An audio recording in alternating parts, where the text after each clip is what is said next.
m'appelle Deona Mujimbo, je suis journaliste congolais, journaliste, écrivain, conférencier et traducteur d'origine congolaise, du Congo entre guillemets démocratique, parce qu'il y a deux Congos, nous on est du Congo, ex-Congo belge.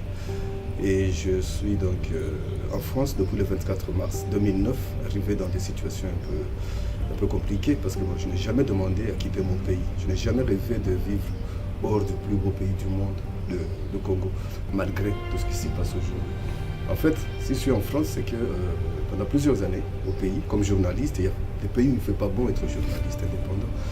On a vécu à beaucoup de choses toute ma vie, la dictature, les massacres, les pillages, la corruption, la gabegie des dirigeants et tout. À un point qu'on s'est dit, avec d'autres journalistes et défenseurs des droits de l'homme, il faut que le monde sache ce qui se passe réellement dans ce pays. Parce que la réalité, ce n'est pas celle que disent les rapports officiels. Okay? Quand la France donne 3 millions à nos dirigeants, ils se les partagent autour d'une table. Et puis ils disent on a construit un hôpital au fin fond du Congo. Mais quand les journalistes vont sur place, on voit que des malades, ils meurent dans les hôpitaux. Faute de médicaments, il n'y a plus d'hôpitaux. Donc des choses pareilles qu'on a vécues.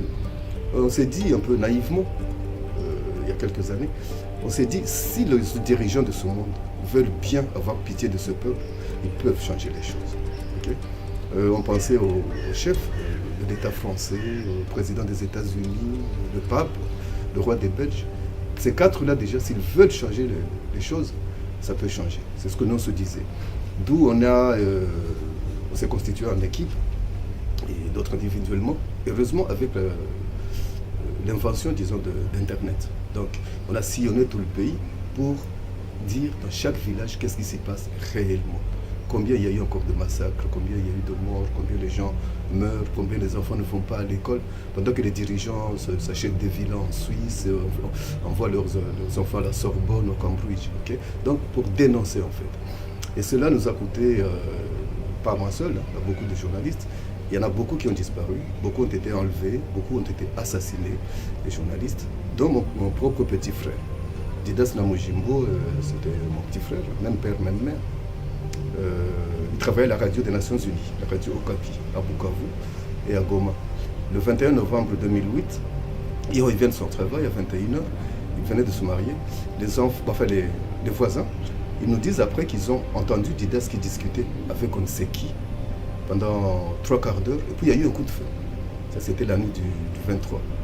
Et le matin, comme l'insécurité totale, plus personne ne sort la nuit. Le matin, ceux qui se lèvent tôt vont découvrir Didas, il avait reçu une balle de Kalachnikov qui lui a éclaté la tête. Et c'est là qu'on se rend compte que Didas a été assassiné, on ne sait pas par qui. Mais le malheur c'est quoi? C'est qu'il avait sur lui 2 téléphones portables qu'ils ont emportés, les assassins. Tenez-vous bien, vous êtes en train d'enterrer votre petit frère, il est là dans son cercueil, et mon téléphone sonne, je regarde, c'est Didas qui m'appelle. En fait, les assassins qui l'ont tué. Mais quand je réponds, ils me disent « Tu veux savoir ce qui est arrivé à ton frère, on va t'aider à le rejoindre rapidement. » Il est là, enterré devant moi, enfin, au cimetière ou aux funérailles. Et comme depuis plusieurs années, je recevais des menaces, je me dis, tiens, ça devient sérieux. Okay? Mais plusieurs journalistes ont été assassinés, je vous l'ai dit. Mais la chance que j'ai eue, c'était quoi? C'est que les militaires chargés de m'assassiner pendant 6 ans, c'est eux qui venaient me protéger. Qui me disaient, Déo, tel article que tu as publié, comme je l'ai dit, on sillonnait les villages et tout. Tel article n'a pas plu à tel général, à tel ministre, il m'a envoyé te faire la peau. Je dis, mais pourquoi vous ne le faites pas? Il nous disait, parce que pour nous, tu es une sorte de porte-parole. Toi, au moins, tu peux parler à tes amis blancs, envoyer tes articles par Internet, pour qu'on sache les conditions que nous vivons.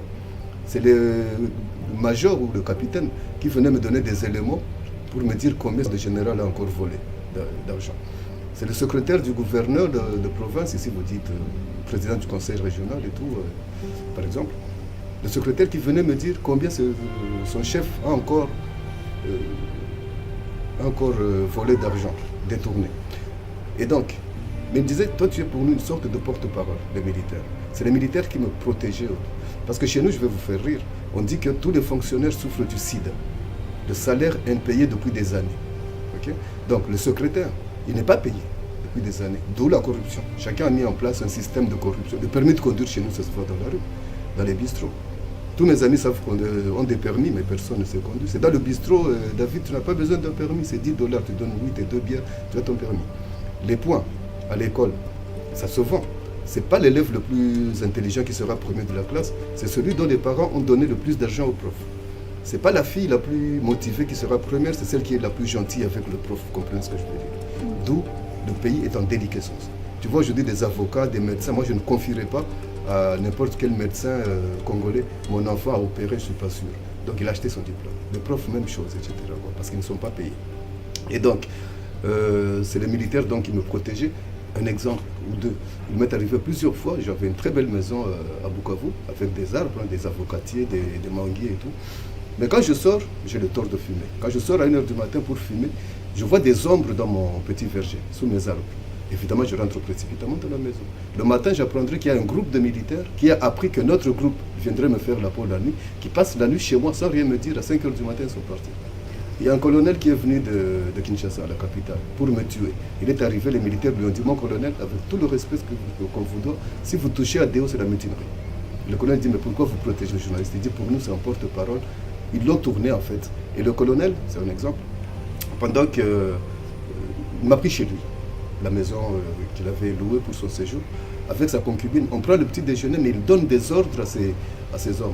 Okay, j'ai appris que Déo est à Draveil dans tel hôtel, allez le chercher là-bas pendant que je mange avec lui. Okay? Donc c'est les militaires qui m'ont protégé. Et donc je vous parlais de mon... Là je suis au point de comment je suis arrivé en France. Donc mon frère est assassiné, les menaces, je ne sais pas, vous comprenez que je ne pouvais plus travailler, je ne pouvais plus faire de reportage. Vous pouvez vous protéger si vous savez que c'est Julien qui vous en fait, que c'est Déo, mon ennemi. Mais quand vous ne savez pas qui vous en veut, même jusqu'à aujourd'hui, j'ai peur de mes propres amis. Il y a des jeunes du Kivu que j'ai vu grandir, qui sont ici, mais je ne sais pas pour qui ils roulent. Tu ne me verras pas prendre un verre à Château-Rouge. Okay? J'ai peur de qui. N'importe qui peut me faire la peau pour 2000 € aujourd'hui. Ça dépend de qui l'envoie. Okay? Donc vous voyez comment je vis. Et donc là, ma chance, c'est quoi? C'est qu'en 2009, 3 mois exactement après l'assassinat de mon frère, je vois un mail. C'est le Sénat français qui m'invite, un mail de M. André Ferrand, pardon, qui est sénateur, je crois qu'il l'est encore aujourd'hui, au Sénat, au Palais du Luxembourg, qui me dit, Monsieur Namujimbo, vous êtes invité en France pour 10 jours pour la remise du prix de la Plume d'Or, pour la maîtrise de la langue française. Je crois que je parle un peu bien français.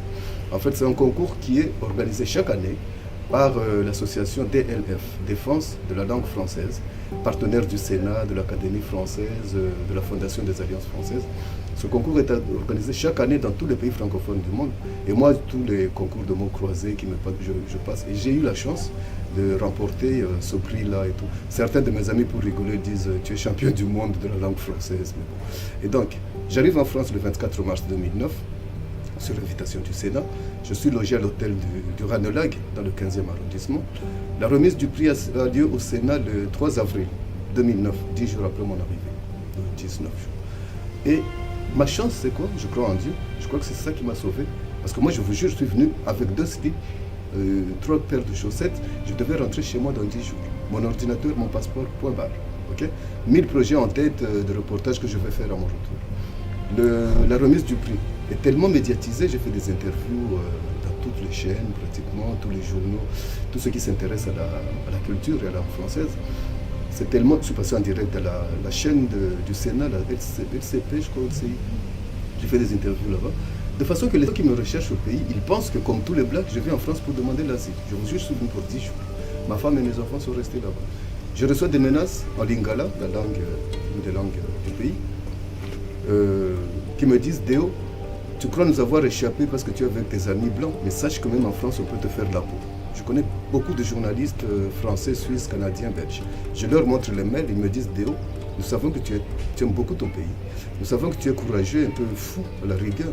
Mais tu vois que si tu rentres, ils ne vont pas te faire de cadeaux. » Moi, je dis « Mais je fais quoi? Moi, je suis venu pour 10 jours. » Ils me disent « Tu vas t'installer à la maison des journalistes, d'une association dans le 15e arrondissement.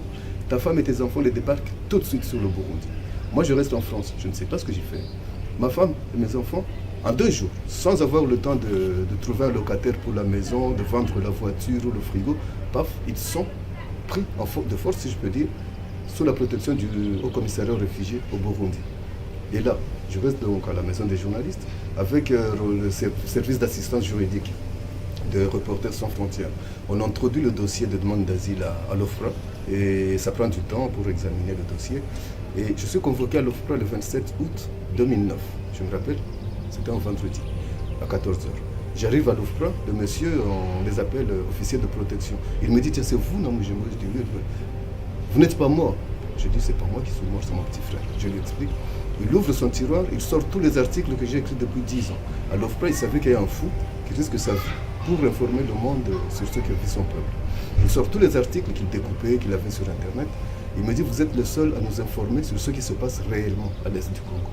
Il ouvre une chemise, il sort chaque fois que j'étais menacé, chaque fois que j'avais échappé à la mort, il y a Reporters sans frontières et les autres organisations de défense des journalistes qui faisaient, on appelle ça des alertes. Ce fou-là, il a encore échappé à la mort, il a encore été arrêté, il a encore été pratiquement torturé. Il ouvre et dit, nous savons qui vous êtes. J'ai eu mon statut de réfugié en 3 jours. C'était un vendredi, le 27 août. Le mardi suivant, le 21 août, ou mercredi, je recevais par la poste, j'étais à la maison des journalistes, je recevais une lettre, donc la décision du directeur général de l'OFPRA qui m'accorde le statut de réfugié. À partir de là, je commence les démarches pour le regroupement familial, parce que ma famille est au Burundi. Je vous ai dit que je suis venu sans aucun papier qui atteste qu'Emerance est ma femme, que Alex, que vous avez vu, est mon fils, que Sissi est ma fille, pas d'acte de naissance, rien. Je comptais rentrer au pays. Et en plus que le pays venait de guerres récurrentes, toutes les mairies ont été bombardées, tous les services administratifs, donc ça a pris 3 ans de séparation. Moi au Burundi, moi ici, ma famille au Burundi. Je ne sais pas ce que je fais en France, ma famille ne sait pas ce qu'elle fait au Burundi.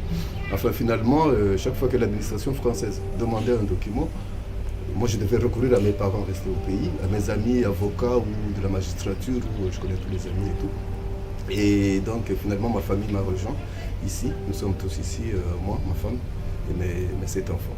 Donc nous vivons en France, on s'est bien adapté. Je pense que je vais rebondir un peu sur quelque chose, c'est le fait que qu'est-ce qui m'a coûté tout ça quand Didas, mon petit frère, a été assassiné. C'est que je vous ai dit qu'il y a son téléphone, chacun de ces 2 téléphones qui m'appelait pour me menacer pendant les deuils. Bukavu, c'est une ville où je connais tout le monde, où j'ai grandi. Donc tous les amis qui travaillent dans les compagnies de communication, hein. Ici vous avez Bouygues, Orange, SFR. Là nous avons Vodacom, Celtel et CCT, je crois, CTT. Donc tous les gens qui travaillent là-bas, c'est des amis. Donc ils ont pris ma carte SIM, ils ont su remonter les appels, hein, les SMS et tout. Ils m'ont donné des éléments que j'ai confiés à l'auditorat militaire, la justice militaire, le tribunal militaire qui s'occupait des enquêtes. Et cela a abouti à l'arrestation d'une dizaine de gens liés plus ou moins à l'assassinat de mon frère. Okay? Et c'est ça qui me posait des problèmes. Parce que, après, le colonel, je ne citerai pas son nom, hein, mais le colonel qui était le chef de cette juridiction militaire, il m'a dit, Déo, nous ne saurons jamais ce qui est arrivé à Didas. Je dis pourquoi? Ni à Serge Maéché, ni à Pascal, d'autres journalistes qui avaient été assassinés. Il me dit, j'ai reçu des ordres venant de très haut, un colonel, des ordres venant de très haut, on doit classer le dossier Didas. On ne saura jamais qui a tué Didas. Les gens qui l'ont arrêté, les 10 qui l'ont tué, les 10 qui étaient arrêtés, dans une prison de 2000 prisonniers, après une semaine, 10 jours, il y a 10 évasions. Juste cela. En fait, c'est quoi? C'est que c'est les autorités, certaines autorités, je ne sais pas identifier lesquelles, qui ont leur groupe d'assassins, qu'ils envoient à Vigneux-sur-Seine, qui tuent des gens, semblant de procès, ils vont en prison. On les évade, on les envoie à Marseille. Ils vont faire la même chose. Après Marseille, c'est Brest. Donc, il faut des tournées comme ça aux ordres des chefs pour tuer les journalistes. Voilà quoi. Donc, je pense que je me suis assez présenté. Je pense que j'ai dit les raisons pour lesquelles je suis venu en France.